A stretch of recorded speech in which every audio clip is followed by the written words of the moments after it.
कमल कौर लिखती हैं, आनंद Shri, I have had this intense longing for a deep connection with a man all my life. I grew up hearing Heer Ranjha stories and internalized them, especially the ideas of union and separation. Later I found out that the stories were about souls longing for the what some call God. I have grown and changed, but the longing has continued for a deep emotional spiritual connection with a man in which we both grow with each other. I don't know how much of it is psychological need and sexual desire. Is it my longing for the Shiva principle in me?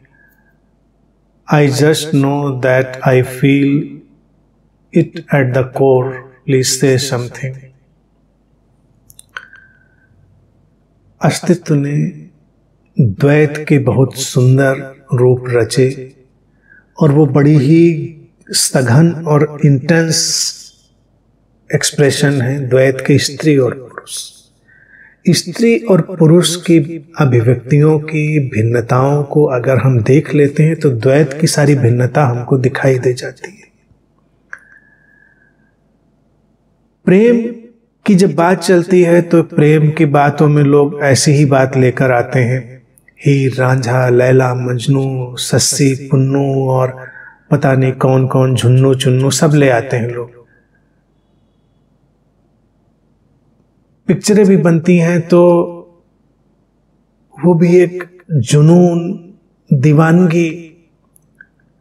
और मैं हमेशा कहता हूं जो वास्तविक प्रेम होता है वो 98.3 डिग्री टेम्परेचर जैसा होता है जिस पर हमारा शरीर जीवित बना रहता है। जो 105, 6, 60 डिग्री बुखार वाली चीजें होती हैं वो या तो ब्रेन हेमरेज करती हैं आखिर में जाकर, या हर बुखार उतरता है। कोई भी बुखार, शरीर तो जीवित रहना चाहता है, ये ऑर्गेनिज्म तो जीवित रहने के लिए डिजाइन है। हम अचानक एक जुनून में भर गए 103, 4, 5 डिग्री के बुखार में, उतर जाएगा। नहीं उतरेगा, हम उसको और आगे बढ़ा ले जाएंगे तो नसें वसें फट जाएंगे, ब्रेन हेमरेज हो जाएगा। जीवन भी ऐसा नहीं चाहता। दीवानगी, ये सारी पागलपन जैसी चीजें देखकर लोगों को लगता है यही प्रेम होता होगा, लेकिन जहां ये ज्यादा होता है वहां कोई न कोई न्यूरोटिक कंडीशन होती है, प्रेम नहीं होता। प्रेम बहुत ही कोमल, सधा हुआ, समझ से भरा हुआ एक घटनाक्रम। इसीलिए जब हम इन द्वारों की चर्चा करें तो एक एक को जब समझेंगे तो दिखाई देगा, अरे ये द्वार खुले ही नहीं तो प्रेम के आयाम में हम गए कहां पर, हम कैसे जा सकते हैं?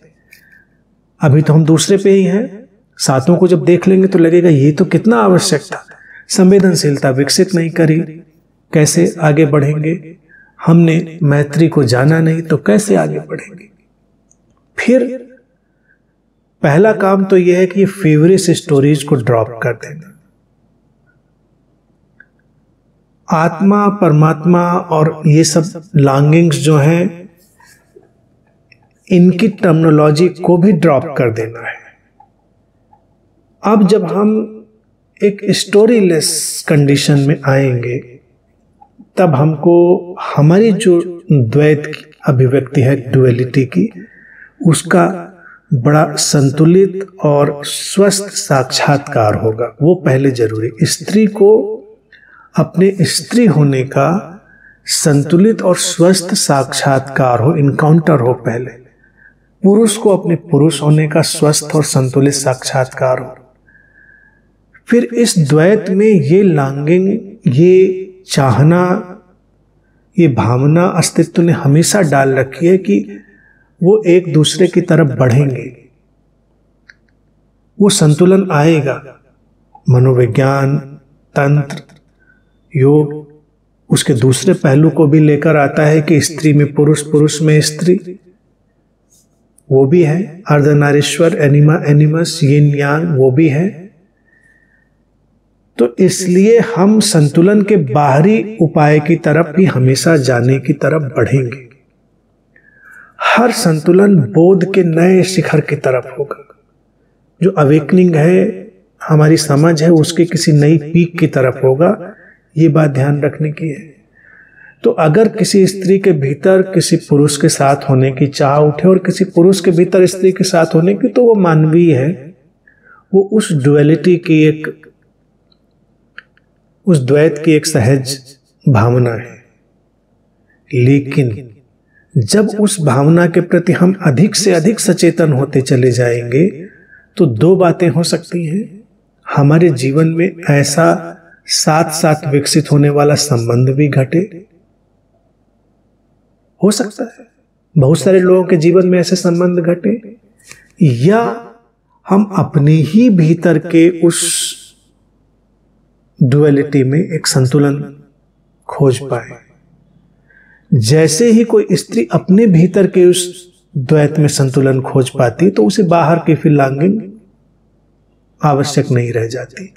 जैसे ही पुरुष कोई अपने भीतर खोज पाता है, उसको बाहर की चाह नहीं रह जाती। ठहरा हुआ है। यहां पर फिर दूसरा जो बड़ा विचित्र सा काम घटता है वो ये घटता है, जो स्त्री ठहर गई अपने भीतर के द्वैत में, यानी कि संतुलन आ गया उसके भीतर के विपरीतताओं में, वो संसार में आकर्षण का बहुत बड़ा केंद्र बन जाएगी। जो पुरुष ठहर गया अपने भीतर के द्वैत को समझकर अपने भीतर के अद्वैत में, संतुलन में, वो संसार भर की स्त्रियों के लिए बहुत बड़ा आकर्षण बन जाएगा। तो ये सब ड्रामा चलता रहता है। लेकिन जो वो शरीर मन है, उसके उस व्यक्तिगत इकाई के तल पर, वो जो इंडिविजुअल ऑर्गेनिज्म है, उसके तल पर एक परिपूर्णता आ चुकी होती है। दो तल हैं, किसी भी तरफ भागना नहीं चाहिए, किसी भी तरफ बहुत ही उत्तेजना नहीं दिखानी चाहिए। जिन संबंधों में एकदम से बहुत उत्तेजना पकड़े, समझो वो कहीं ले जाने वाले नहीं।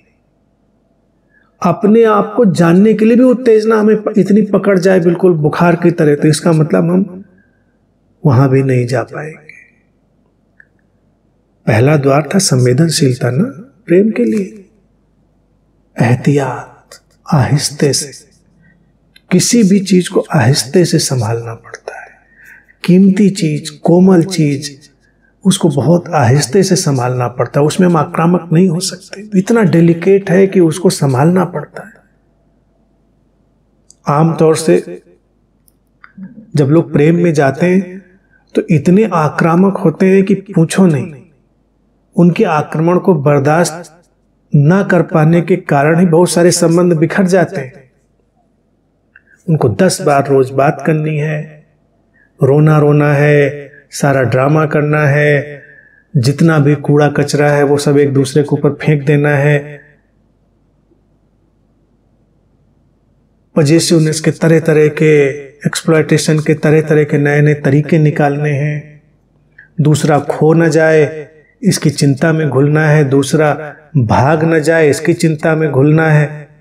भागना है तो भाग जाए, क्या करना है, वो भागने लायक होगा तो भाग जाएगा जिंदगी, उसमें इतनी चिंता किस बात की करनी।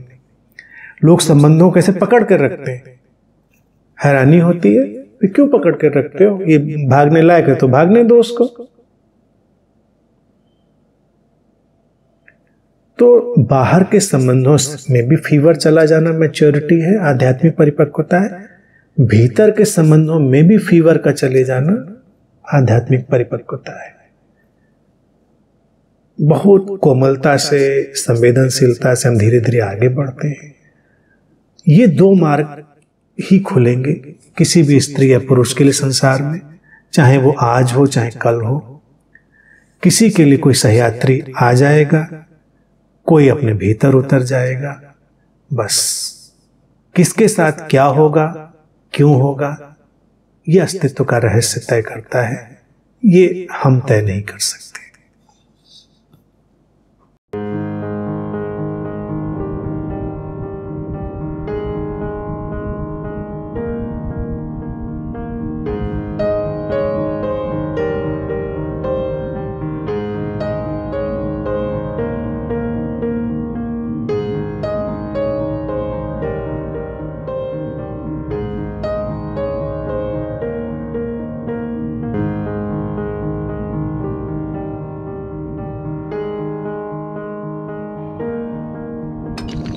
है।